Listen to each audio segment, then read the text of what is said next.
Hi everyone, it's Victoria with Nutrition by Victoria. I have a Master's of Science in Human Nutrition and I'm here to help you build a high functioning metabolism so that you can get and stay effortlessly slim, lean, fit, and healthy, all while eating unlimited carbohydrates, specifically from fruits, starches, vegetables, sugar added to taste, legumes if you desire them.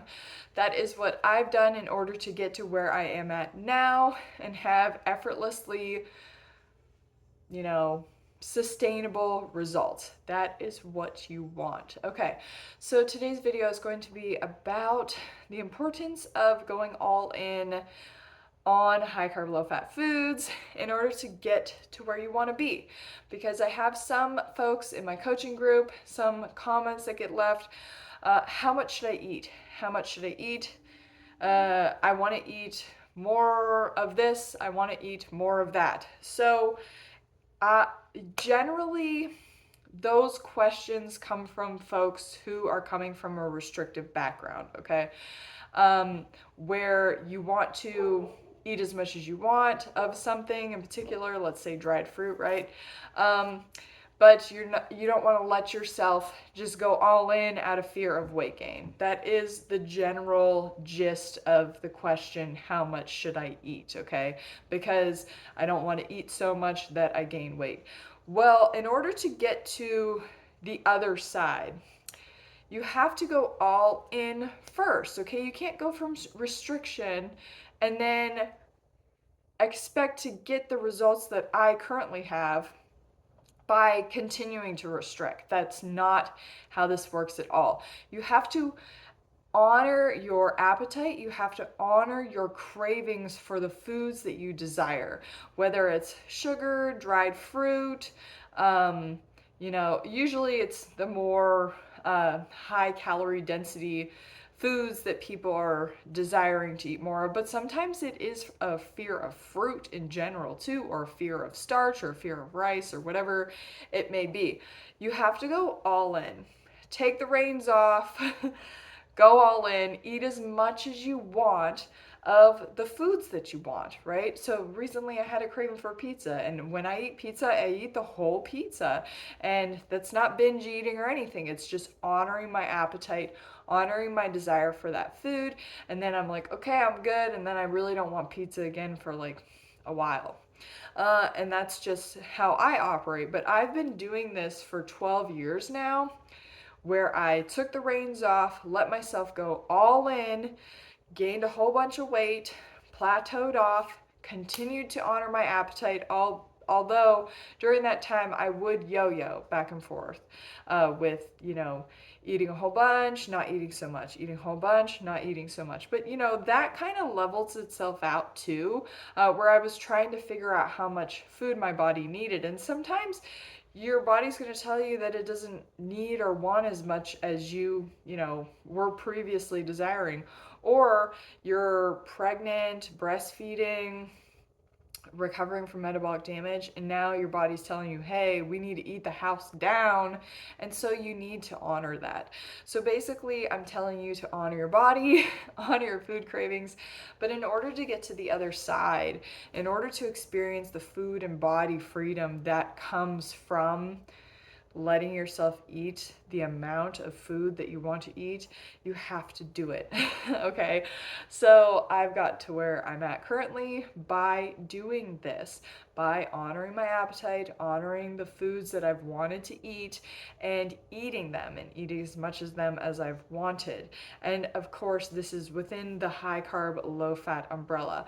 What I will make note of though is that when it comes to sugar, I recommend using it to taste, because sugar is something that you really, because there's no fiber, there's no water, it's just sugar, right?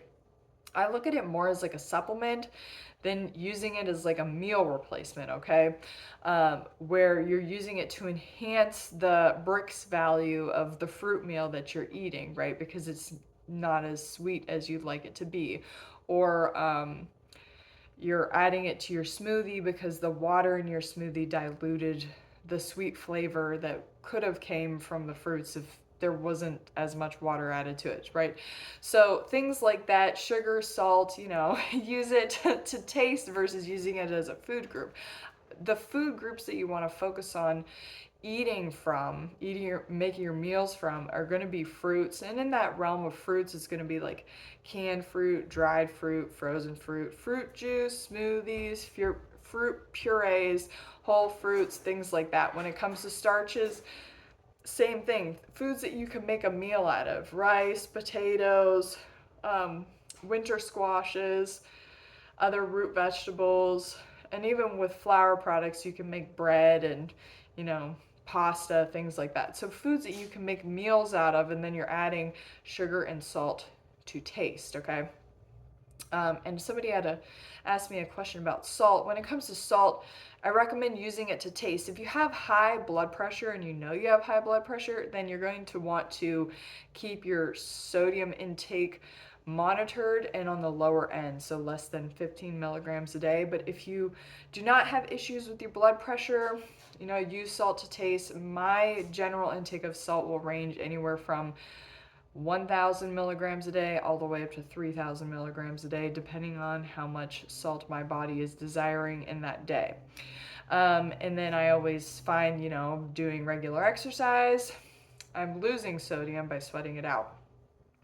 So if you are very sedentary or you have high blood pressure, I recommend sticking to a lower salt diet just for health purposes. But getting back to the all-in concept, especially when it comes to fruit, a lot of people have this fruit fear or a starch fear. In order to get over those fears, you have to eat those foods and eat as much of it as you want, particularly if that fear is being driven by restrictive tendencies, right?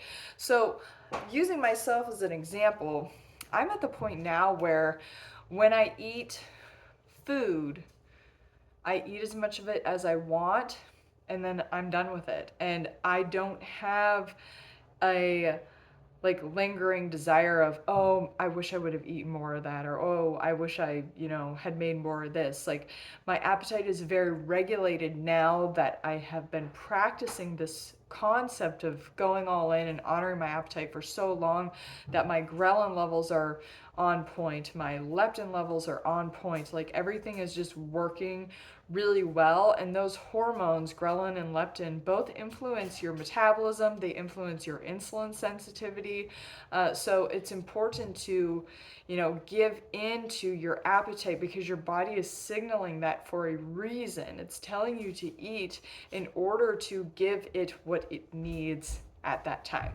Okay, that's it for today's video. Let me know if you have any questions or comments down below. If you're interested in my coaching, links in the description box, and I'll see you guys next time. Bye.